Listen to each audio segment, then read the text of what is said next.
Hey guys, welcome back to the 1934 Bentley series here. So, back at her here.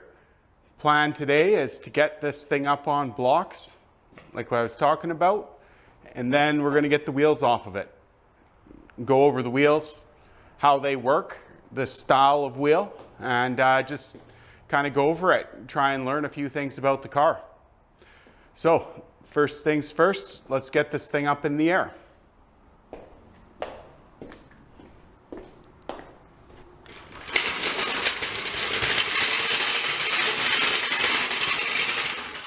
Got a jack here, obviously.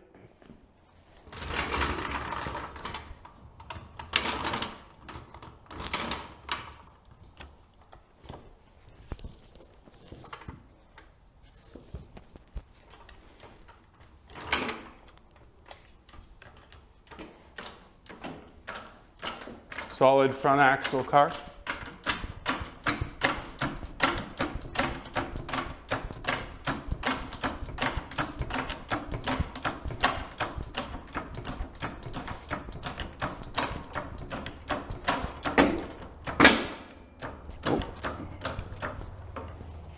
Yeah, we're good.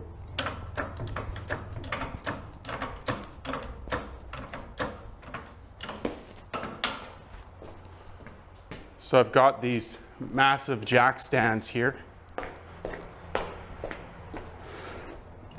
Yeah, they're definitely not light.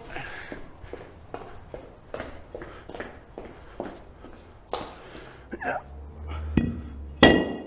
So plan is to get those right like that, and then just to get a little more height, I'm going to put some blocks of wood under them, and that should get us up decently high. And obviously the wheels are coming off after that. Then, you know,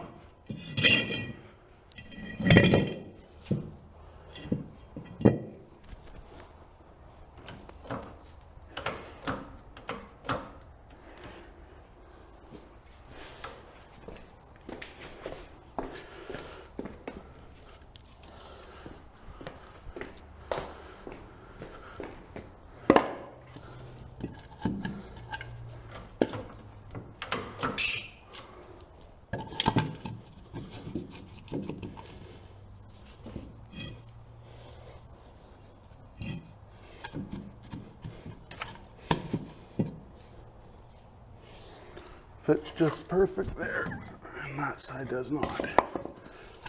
So we'll just ease this down.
All right, so these are referred to as center lock style wheels in the Bentley world here, but basically have a big center nut here. This is commonly referred to as knockoff style. So if you look at all the guys running lowrider 13-inch wheels and stuff like that, those are all titled as knockoff rims. So same system here. So hammer, they are driving on, you know, a little different style here. So they've got lead hammers so that it doesn't wreck the chrome, but straightforward as that there. The center bolt comes off and allows us to then pull the tire straight off, and should be a spline on there grabbing everything. But just like that, that quick there. So there we go. As you can see,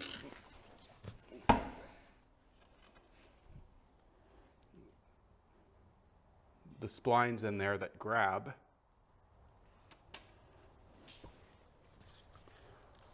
Well, they grab right here, right? All there. And that's what's going to allow you to spin on the spindle bearings. These are typical roller bearing style hubs. So that much is all regular. And then of course you've got the mechanical brakes on this car still. Again, something else just to be noted while we're checking this out, I think is so cool, is just see the leather wrapped leaf springs in there.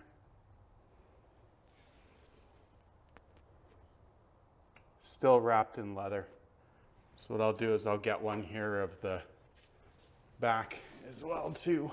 I already took that wheel off now, but you can see there again the leather wrapping casings for these. So wild, for sure. So we'll get one of these tires up onto the bench here and take a little closer look. All right, so a couple interesting things to be noted here. Just wanted to show you is the balancing system on these tires. So this was a little bit before we had the punch-on weights that go around the outside the rim. You see these gold things here, those actually have bolts that come off. From what I've researched so far, which we're going to take a look at in a minute here, is that these actually slide off and there's weights that are underneath there, kind of like fat washers but made out of lead, and that would be basically your balancing of these tires. Taking a look at the back again, a little closer view is again going to show us the spline where everything grabs. So as far as these did have the spokes in them, I believe that yes, they're definitely part of its integral part. However, they are solid on the back. So actually, on how thin that is, I would almost be saying that's more like a dust cover. However, something cool to see.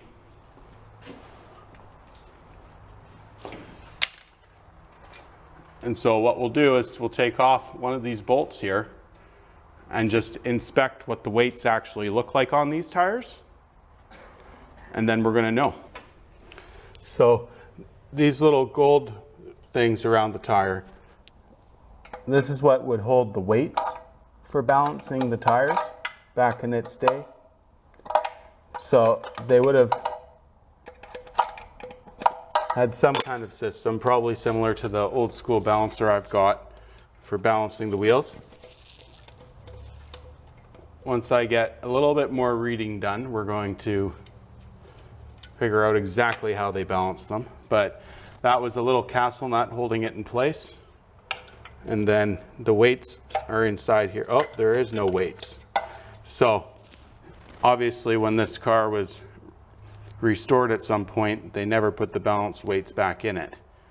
But as simple as them stacking down, probably having a relief spring, just so that nothing was moving and vibrating when it would drive, and that would have been it.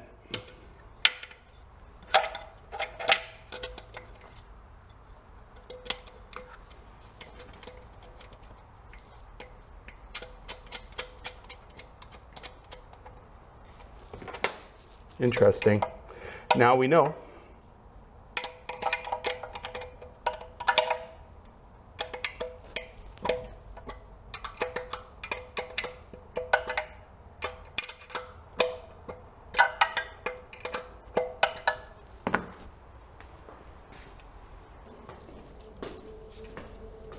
And so finally, last part here for today is going to be removing the hood. So just to go over that and show you what's going on here. These slide up, pretty basic here, pretty normal, like most cars of their era. And then from that point, this basically sits right on top. I don't think the light's really picking it up the best there, but that sits right on top. And then inside here, this piece actually slides in. So aerodynamically, when this hood's shut, it's more or less a friction fit on the back, sitting where it is. However, on the front, it does slide through into the front of the radiator here. That would stop anything from really flying off if you were to do. You know, from what I researched on this car, its maximum speed was approximately 90 miles an hour, which in 34, like that's clipping along pretty good there. But what I'll do is I got a couple helpers here, and what we're gonna do is lift this hood up off of the car, and that way I'll be able to really get into this, you know, get some spark plugs pulled, get the lubrication in there, start to oil down the cylinders, just to cross all of our T's and dot all of our I's on this. You know, pulling off the hubcaps or the hub-centric bolts to remove the tires. Those did have a lot of oil on them, so someone had definitely been in there and really went to the trouble of lubricating things. It's a great... All right, so yeah, let's try and open the hood up here, see how we go, and kind of just lift back, slide out, and up. Just watching that we're not going to take out the headlights. Oh, how perfect is that, guys? Right on. Oh, no, not quite centered. We got her there, and then center there. Right on. So, yeah, excellent. Perfect. Nice. So, no more hood. Next step is complete. Now we're going to just have a nice hood here now. So what I'll do eventually, of course, is get this moved better out of the way. And right now, though, you know, we're getting there. So, all right, guys. Well, bit by bit, here we go.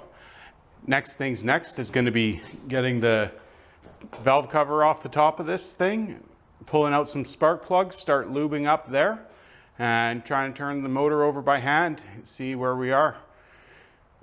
Thanks for checking it out, and we will see you soon.